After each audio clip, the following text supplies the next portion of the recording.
She, current position, she told me to say she's a lost soul. She was the former director of, the medical director of Call 9 and director of palliative care there. She is triple boarded in EM, IM, and palliative care.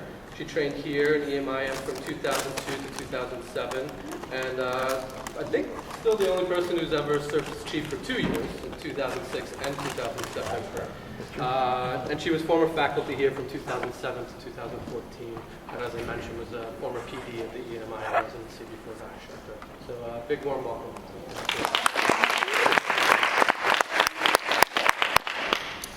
It's so nice to be here. Thank you so much for having me. My hope today is to speak a little bit about innovation in medicine. Oh no, we're good. Okay. So I just got this thing and it has pockets.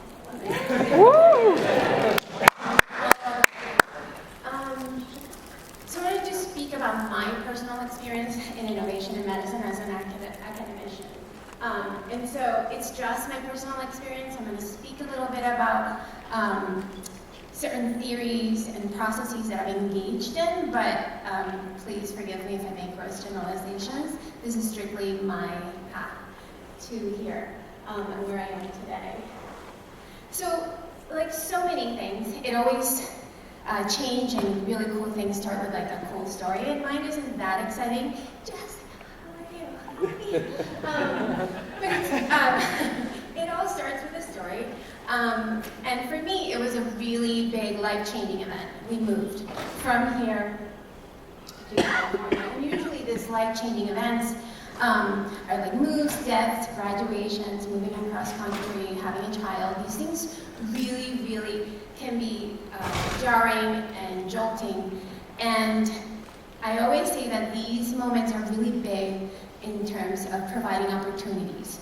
And we really took our adventure to California as just that, an opportunity, a bunch of opportunities all together. And a little bit of a background, Dr. Willis was so kind to talk about what I did, but I was going to be a county lifer. I was like, this is my jam. I am all about at-risk populations, and what I loved about county is that it was accessible. It was easy for me to really engage in principles of social medicine on shift. And that to me had a lot of value. Was it messy?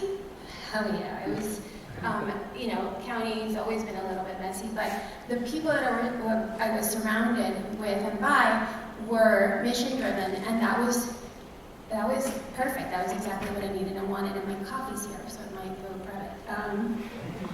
I'm sorry, my coffee. And then I get this move. Boy, Northern California, Ivory Tower. Thank you, sir. Northern California, Ivory Tower. I felt so disoriented. I went to an institution that was wonderful, and they did really good work with at-risk populations, but it wasn't accessible to the average provider. And it was hard to do all the work that got me to, associate professor and on a tenure track and do all this work. And you could do it together, but it was just really difficult. And so, in this place of feeling disoriented and feeling like lost, I reminded myself to just try to keep your eyes open. Keep your eyes open and look for things, look for opportunities as they are passing you by.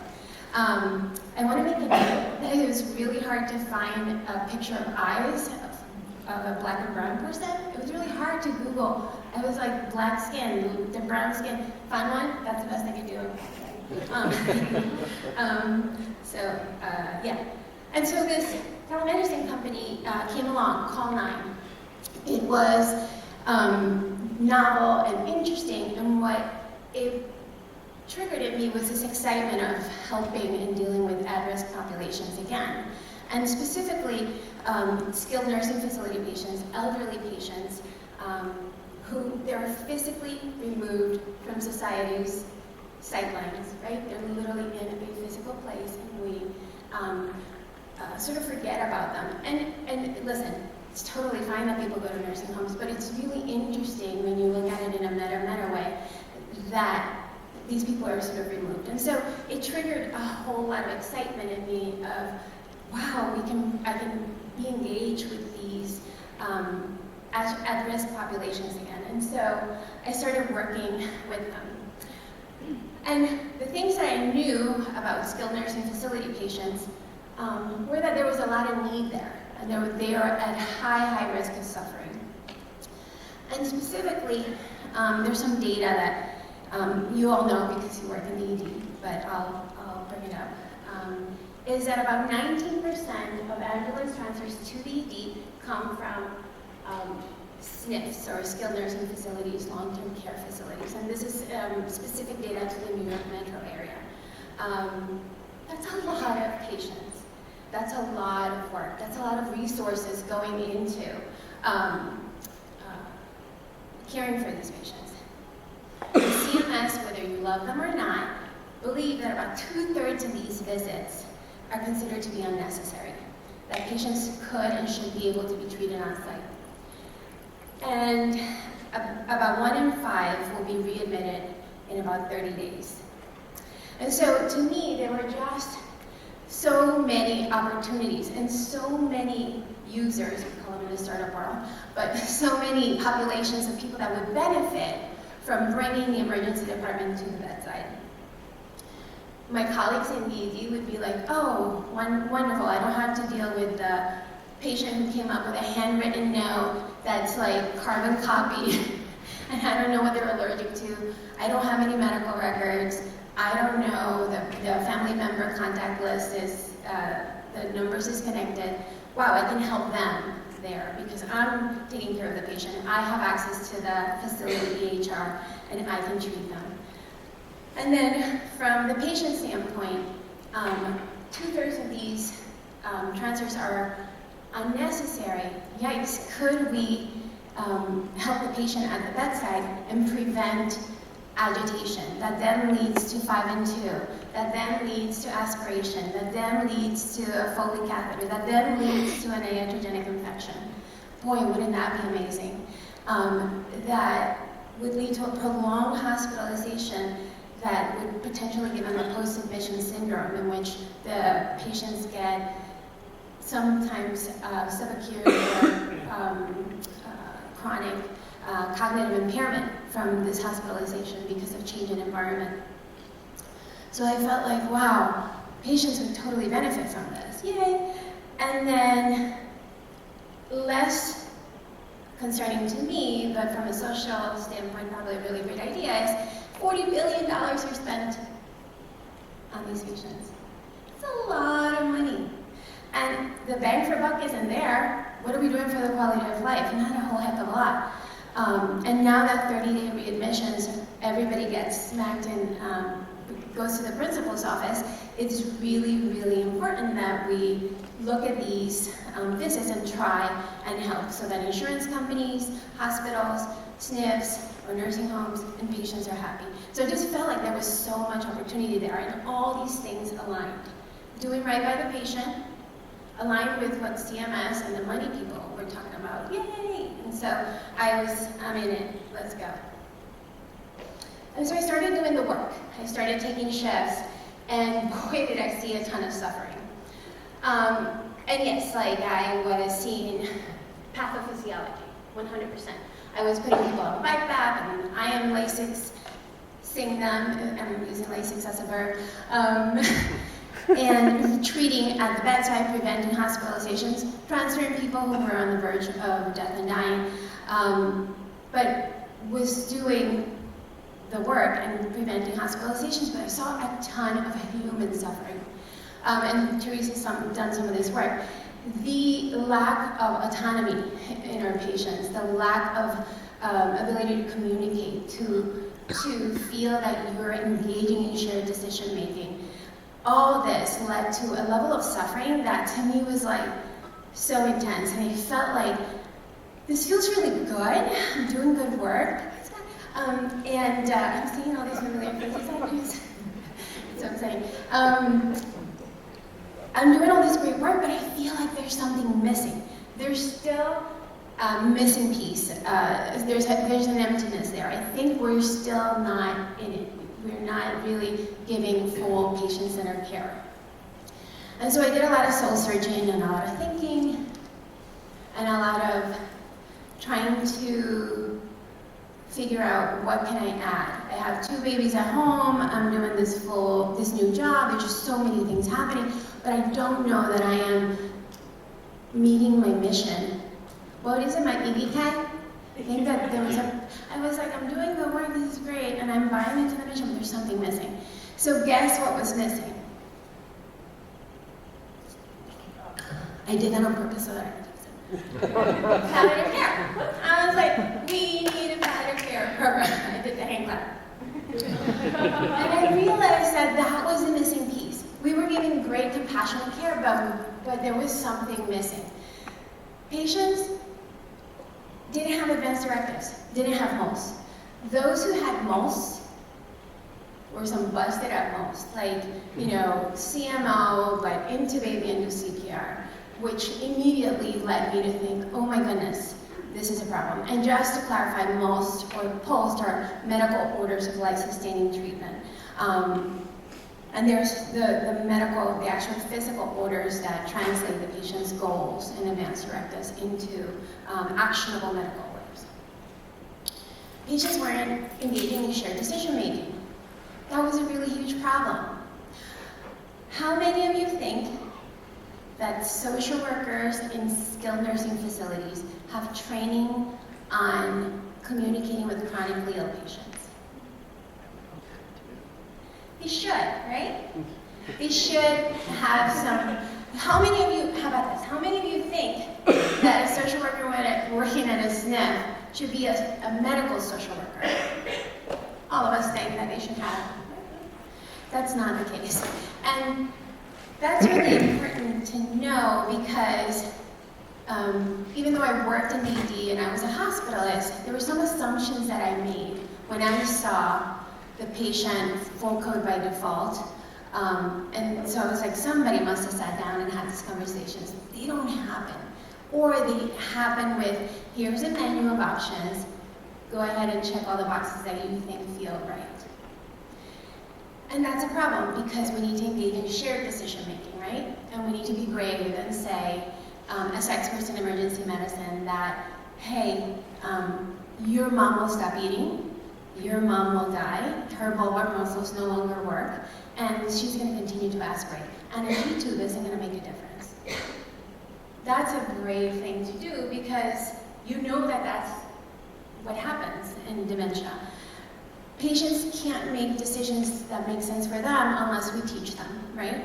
And so again, I said, I have to do more because it's just a missing piece. And pain and symptom management was not being done. And so pain and other symptoms were being treated as strictly the UTI or the pneumonia. I said there's so much more that we can do.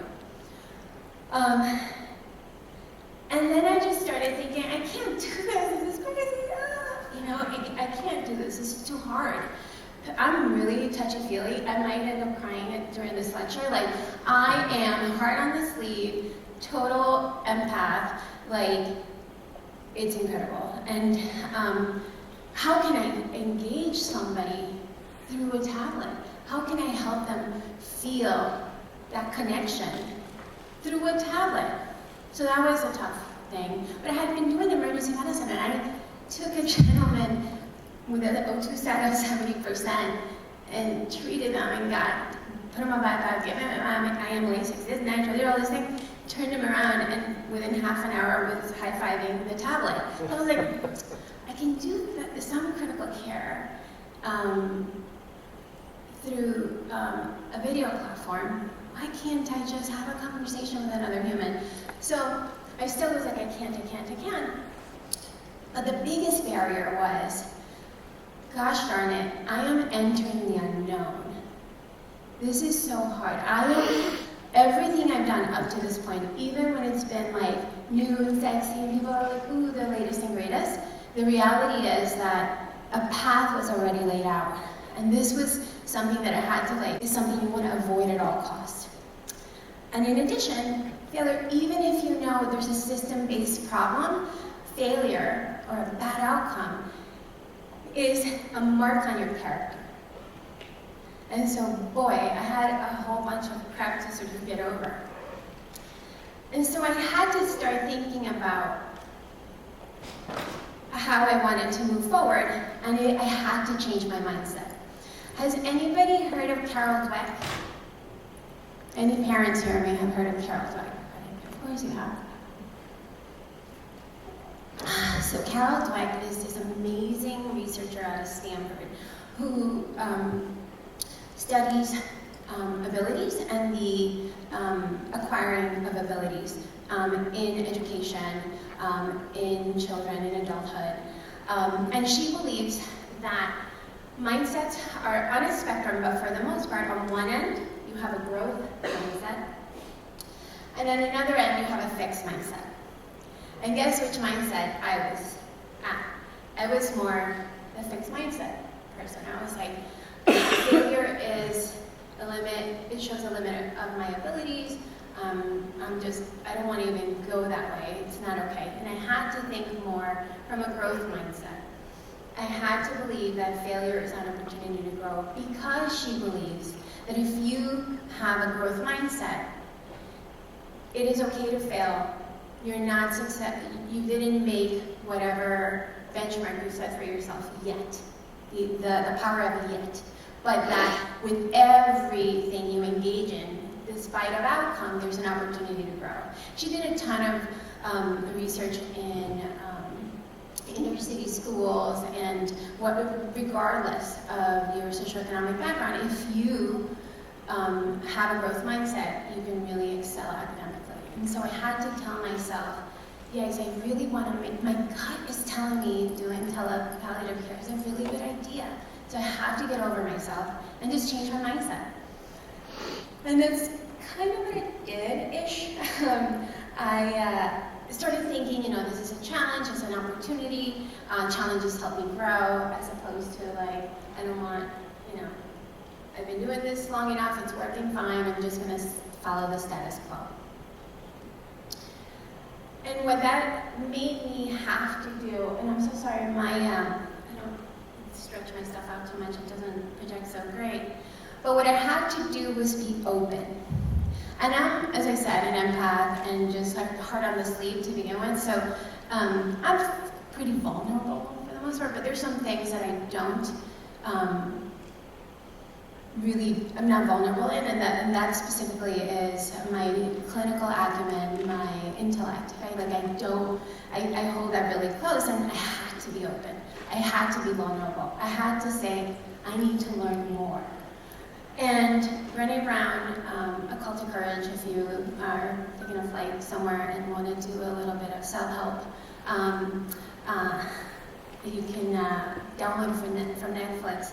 She speaks of vulnerability as not a weakness, but our greatest measure of courage. And I had to really buy into that and say, you know what, I'm going to be brave, and I'm just going to be open, and I'm going to say, I don't know this, and I'm going to probably fail. And in emergency medicine, when the 15-year-old gets shot in the chest and you shed a tear, at least when I train, people are like, suck it up, here's the chart. And we've gotten much better about it, but vulnerability in medicine is often frowned upon. And things are changing. Again, this was my experience. But I had to think of being vulnerable and being open as a good thing, as an asset, as something that made me more well-rounded. And by doing so, I was able to start learning new things. And sorry, Teresa, I got some design thinking stuff. Okay? All right, cool. Being open to this allowed me to learn new stuff that as a straight-up academic clinician, I wasn't super down with in order to build my service.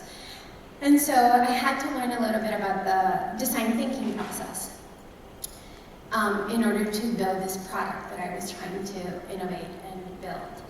And what design thinking does or believes is that you want to first empathize, understand what it is that the user or the person who you're trying to solve the problem for, what they need.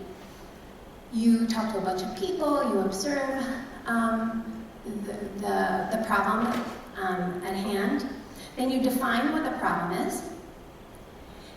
You want to ask, and this is what startups always we talk about is, and it can be a little annoying because at every meeting, everybody starts, what's the problem we're trying to solve?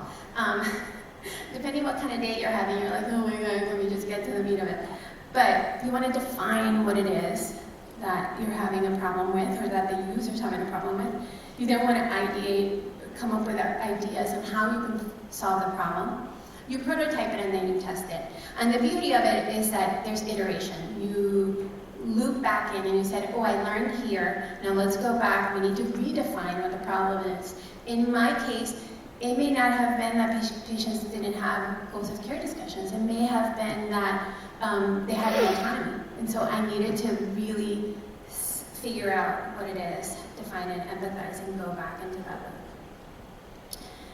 And to build a team in this novel new world, I had to really learn something else, is how do I engage, inspire people to come on board.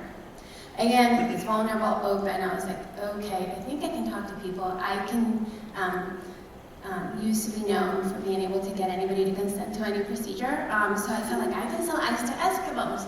But the reality is that I wanted to inspire people. And so, in my midlife, I'm here reading about, like, start with why.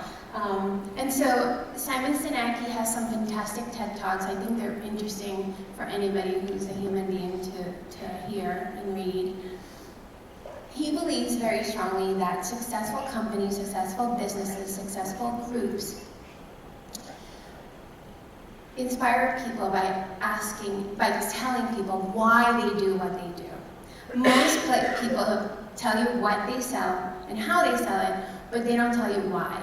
And the example that he usually uses is Apple. It's like there are a million computer companies out there. Why do you want to buy an MP3 player from a computer company? Because we buy into the why at Apple. And Apple doesn't say we sell computers, right? Going from outside in, we sell computers that are cute. How did we get to this product? We design them simply, we design them beautifully. That's fine, but so does Dell, so does everybody else, but for the most part. What Apple did and does is really get you inspired by telling what their why is, which is we believe in thinking differently and really not accepting the standard. And I was like, okay, being an Apple-phile, I'm like down. I want everybody to know my why. And my why was that I wanted to really push back on the status quo of healthcare. I wanted to provide really quality healthcare for this marginalized population. I wanted to change lives. And how I was going to do it was with a tech-enabled healthcare, with caring practitioners, and great interdisciplinary collaboration. And what I was providing was a palliative care service. And it was by starting with why that I was able to assemble a really great team that, as Teresa knows, went through a roller coaster ride, but they bought into it, and it was wonderful. And in this vulnerable space, I had to learn a ton about how startups work, right? An EMI PC person, just straight through. I did chemical biology and English literature. How does that help me in like a startup? I can write pretty. Okay, great. I had to again be vulnerable and learn about how do I build something in this world where we're broke, where we got $10 million to get us to like X amount of time, then $35 million and you burn real quickly through money. So you have to come up with cheap ways of doing good work. And so the idea of a startup is an MVP. Everything you put out through your product starts out as a minimum viable product. You have minimum, which is something crappy that nobody wants, and then you have viable, which is something that would be probably really good, but would have taken a ton of money to make happen, and you want to get somewhere in between. You want something that's good enough, but that it's cheap enough, and that you can put out quickly. And so I've had my MVP. And it was quite the evolution from my MVP. I struggled with a little bit of perfectionism problem, like I need this to be a certain kind of way. And it wasn't. I wrote my own notes on Google Docs, I made a little template of my own, we did Google Hangout or even FaceTime depending on the facility we were in when we started. I scheduled my own patients, I was the social worker, patient care navigator, I was the team. And having been at downstate, and Jerome can speak to this, that hustler in you, when you're doing palliative consults, you do it all. That wasn't so hard. But because it was not downstate's palliative care service, it was Clartiza's palliative care service, I struggled with that challenge of like, this isn't perfect, but it was working. And so what that led to was I got a bunch of buy-in from my team, and they're like, oh, we're gonna put you in the EHR, and they did. They built me into the video platform. They got other people to schedule the patients with me so I can just do the work. And then eventually we got almost, and we'll speak about that, got to the product scheduling people for us. I was able to hire a social work, and then I got such good results that the team at the facility was like, we're gonna work with you, because we understand that if we make your life easier, you can see more patients. And then I was able to convert a bunch of people to the EMOS registry, which is a centralized electronic medical order supply sustaining treatment registry in New York State. Unique to New York State. New York State is really innovative when it comes to advanced directives and most. And in this vulnerable state, I learned something else, how to lobby. I'm just this little doctor person, but felt so strongly about the work we were doing that we said we gotta change the law. The work we're doing is great. We need to get Medicare to reimburse the work we're doing. And so I, along with the rest of the team, was really involved in getting into the offices of our Congress people to support this legislation that would allow us to get reimbursed. I learned a ton. And this wouldn't have happened if I hadn't been vulnerable and say, okay, lobbyists are bad. Wait, no, they're not all bad. Keep an open mind, have this growth mindset, be open. Ask what's the problem we're trying to solve. Ask the why. And so we found the right lobbying firm that was very mission-driven and worked with the Michael J. Fox Foundation and Alzheimer's Foundation, and we lobbied really hard. And even with the crazy Congress that we have right now, our bill was introduced. And is introduced to the floor of Congress. So that's really big. Felt really positive and wonderful, and that was just from being open and vulnerable. Okay, I'll take it. And the work was fantastic. We were able to see thousands of patients through a video platform. I did a ton of goals of care discussions, did a lot of advanced directives, completed MOLs, managed a ton of symptoms, helped people transition to the end of life in a painless way. We were able to avoid hospitalizations. Our best was 80, 85. We sometimes were as low as at 70% of our EM encounters. But in our palliative medicine encounters, we avoided hospitalizations 98% of the time, sometimes 100 depending on the quarter. That's badass, right? I mean, if I may say so myself. But the most important thing, was that we changed the culture. When we started in a skilled nursing facility, I gave someone 5 milligrams of morphine, and the nurse called me Dr. Kevorkian in front of a bunch of nurses. I was not going to have it, right? It's a crime in New York State to murder someone, but also like, ew, what are you doing? So I was compassionate, yet held the person accountable for their lack of professionalism, and struggled with teaching folks how to embrace palliative care. within a year of being in a facility, nurses in any medical business is really important. And there's failure. And at May 31st, Call 9 lost its funding. It no longer exists. It was really bad. I was at dinner, I was lecturing, this is a great story. Great story. I was at dinner with Sinnert, Shariar, Bonnie, I forget your name, you were there, a couple of other people. And you were there. Who else was there? Really awesome people. We were having a great time. And I was lecturing on Friday about telemedicine, and I was with Judd Hollander, and he was like, Judd Hollander. And I get a text that we're having an all-hands meeting, which is usually like, I guess, the faculty meeting equivalent. And I was like, we were raising money, and we had a deadline. And I was like, and at dinner, I stepped out. You guys remember? My founder calls me. He's like, it's over. And I was so, what do we do? And got up the next morning, went to my lecture, gave my lecture, came back home, and just for the next week and a half, called Clartiza, called all the people. It was heartbreaking because this was like my third child.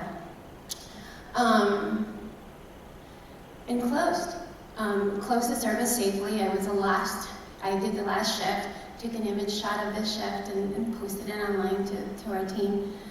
And I always knew startups were fickle and unpredictable, but I really was optimistic, right? And getting a law passed through Congress is kind of like, how can this not go well?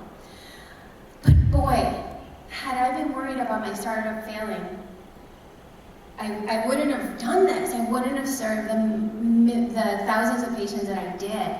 I'm so glad I did it. And look, our work has done a ton of great stuff. There's a ton of more companies popping up, all of which are lovely. Kidding, if that goes online. That are wonderful and that are bringing quality care to the bedside for patients. Insurance companies, though Medicare is not yet fully engaging us, insurance companies see the value of our work. And telemedicine and value-based care are definitely going to be besties. And so they're recognizing it because they see the data. And now we have data. We can actually speak to the benefit. But most important,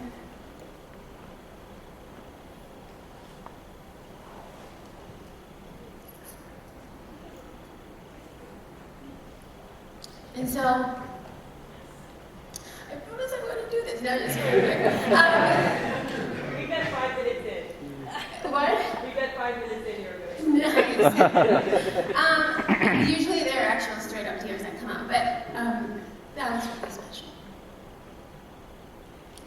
So in conclusion, life-altering events can be messy, and when you get through the grief, the anger, or the joltiness, this disorientation, there's a ton of opportunity in them. So take them. Grab the bull by the horn. And you can actually choose to have a growth mindset. Just choose it. Just be like, I failed. Yay, failure does help you to grow.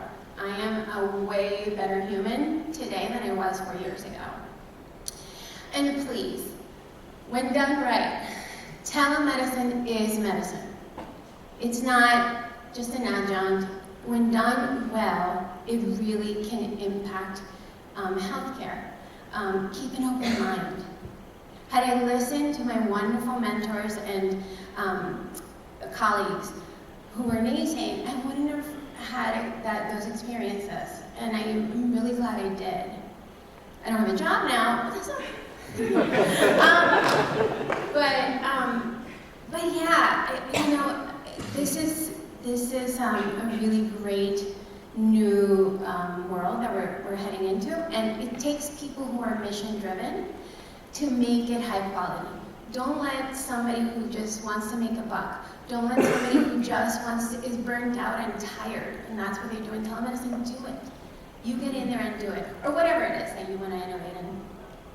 And those are my babies and my other, my co-resident who I married I thank you so much, and it was so nice to be here. Thank you.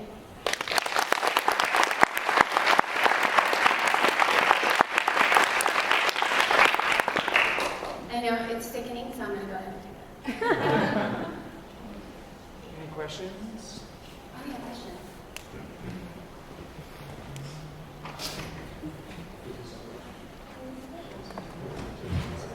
Oh, not saying anything about March, so the record is out.